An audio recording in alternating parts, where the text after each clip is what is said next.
ең бірінші жаңағыдай мектеп кезінде бастап оқып жүргенде көбінесе осы әдебиет пәнінен беретін мұғалімдеріміз сол барынша оқушының кітапқа деген қызығушылығын, жалпы әдебиетке, шығармашылыққа деген қызығушылығын арттыруға тырысады.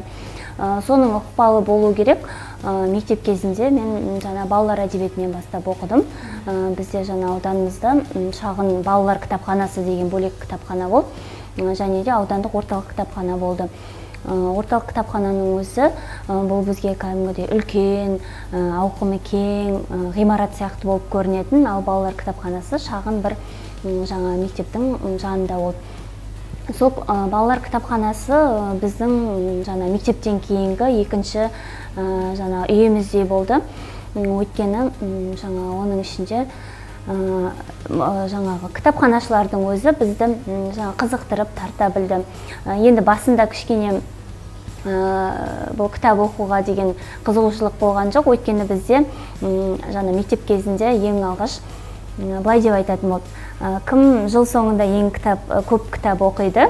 Сол жаңа формуляр бойынша біз қараймыз да, сөйтіп жыл қорытындысы бойынша үздік оқырман деген жаңа нәтиже қорытынды шығарып, соны марапаттаймыз деп. Енді оған кім-кімде енді жаңа не болады, бәсекеге қабілеттілік деген бар ғой. Барлығы соған талпынып, тырысты. Үйлеріне бірнеше 5-6 кітаптан алып кетіп, аптасына оны оқысын, оқымасын, кері әкеліп тапсырып, сөйтіп жаңа формулярын көбейтуге тырысатын. Енді менде де солардың қатарынан болдым, бірақ дегенмен де мен ол кезде сапаға мән берген екенмін. Сосын бірақ ол жылы да, кейінгі жылдарда мен үздік оқырман атанған жоқпын. Өйткені мен кітаптың жаңағы мәніне, мазмұнына мән беріп, ұзақ әбден өзімді сіңіріп, қорытып оқитын болдым.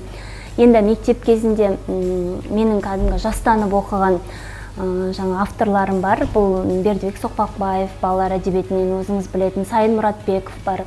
Бұлардың барлығы жаңа балалардың өзіндік көзқарасының қалыптасуына, балалар психологиясының қалыптасуына үлкен мүмкіндік береді. Өйткені сіз білесіз ғой, жаңағы Сайын Мұратбековтың Жабайы алмасы, Бердібек Соқпақбаевтың жаңа өлгендер қайтып келмейдісі, соның барлығы жаңағы менің бір әдебиетке деген жаңа екінші тынысымды аша білді.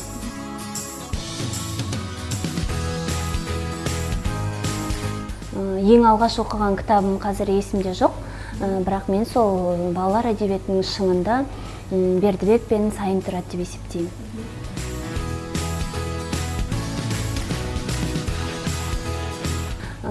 Бұл кітап оқыған, бұл жаңағыдай адамның бір сыртқы келбетіне өзгерістер беретін, көрінетіндей нәрсе емес. Бұл адамның жаңа ішкі жан дүниесі арқылы рухани жағынан дамытуға мүмкіндік береді.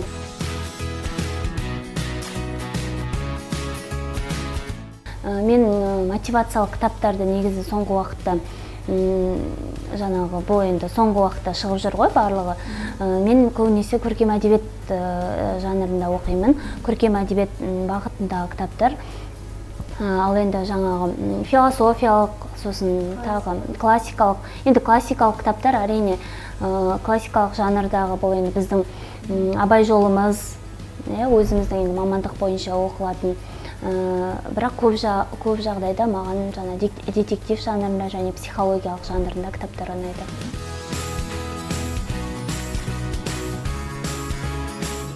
Менің өзімнің жеке кітапханамда, үйдегі жеке кітапханамда 50-ге жуық кітаптар бар. Мен Өркен Кенжебек ағамыздың жазбасынан мынандай нәрсе көріп қалған болатынмын. Бір адам бір аптада бір кітап оқыса, онда бір жылда 50 кітапқа жуық жаңағы кітапты оқи алады екен деген. Осы жазба маған қатты мотивация болды ма білмеймін. Мен тырыстым өткен жылдан басынан бастап бір жылда 50 кітап оқуға, және де аптасына бір кітап оқып, оны жаңа түсініп, егер болғанша жылдың соңы болып қалыпты. Содан кейін жыл соңында келіп жаңа санамалап қарасам, бір жылда 28 ақ кітап оқыппын. Енді бұл да осыны 50-дің жартысы ғой деп, енді бір жылда жеткен жетістігім деп, және де бұл енді санға емес, сапаға мән беру шығар деп бір жағынан қуандым. Енді бұл да біраз жетістік қой деп. Енді биылғы жылы барынша тырысып жатырмын. Жыл басынан бері мен бір 10 шақты кітап оқыған шығармын. Енді жыл соңына дейін әлі нәтижесі бола жатады ғой.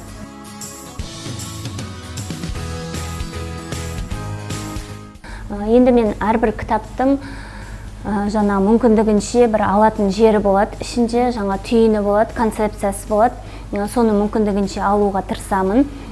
Барлық кітапты да жаңа өзіме әсер ететіндей, өйткені бір пайдасы болады ғой, алуға тырысып қаламын. Бірақ менің бір осы кітап оқыған кезде менің уақытымда алған кітаптар да болды. Мысалы, жаңа 300-400 бетін оқып шыққаннан кейін, немесе бір ортасына келгенде бір 3-4 сағат уақытыңыз кетеді ғой. Соның барлығын алғанда мен өкінген кездерім болды. Неге мен мына кітапты бастадым деп. Әрине ол мысалы түкке тұрмай ол мүмкін деген сияқты, немесе сізге ол мүлде қажет емес екенін түсініп қалып жатасыз.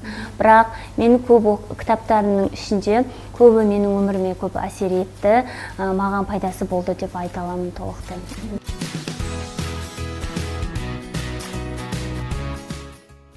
Әр адамның өзінде өзінің жаңа өмірлік көзқарасы, өмірлік ұстанымдары болады. Енді кітап оқымадың деген адамға неге сен кітап оқымайсың деп біз оны жаңағыдай қыспалай алмаймыз. Бірақ дегенмен де кітап оқымай жатып та жетістікке жетуге болады деген ұстанымдар бар ғой. Бұл жетістік емес, енді әр адамның мысалы өзіндік қызығушылығы да болуы мүмкін, иә. Мысалы менің өзіме кітап оқыған қалай, мысалы, бір демалыс береді. Мысалы, мен демалыс күндері кітап оқып, жаңа бөлмемді барлығын кілтеп алып, өзім жеке қалып кітап оқыған, маған үлкен бір жаңа жақсы бір әсер етеді.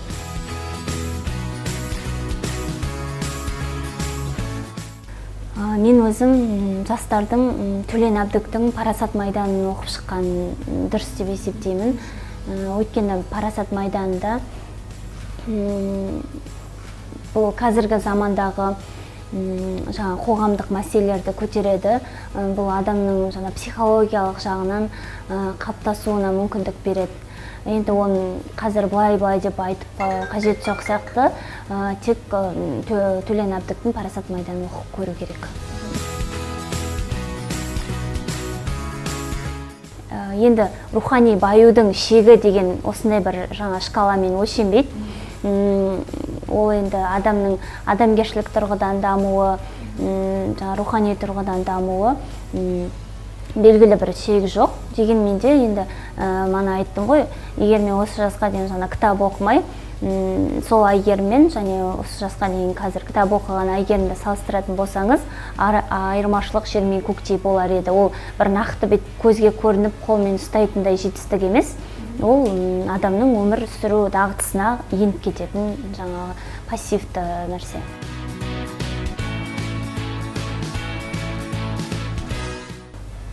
Енді біздер өзіміз осы бір жағынан енді қазір Фариза жұлдыздары арқылы шығармашылыққа жаңа баулынып келе жатқан жастардың қатарынан біз ғой. Дегенмен де қазір көп жағдайда мына поэзиямен айналысқасын, осы поэзия жанрында шамалы қалам тербеп жүргесін, жазушылықты да сіз енді осы сұрағыңызбен ойландырып тастадыңыз. Енді көп адам осы жазушы болу үшін әуелі өлең жазудан бастайды.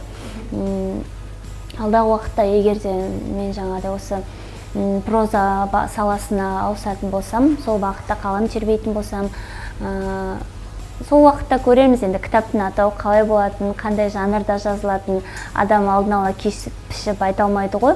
Ол іштен шығатын болғасын, сол кезде қандай жанрда шығатыны белгілі болады деп.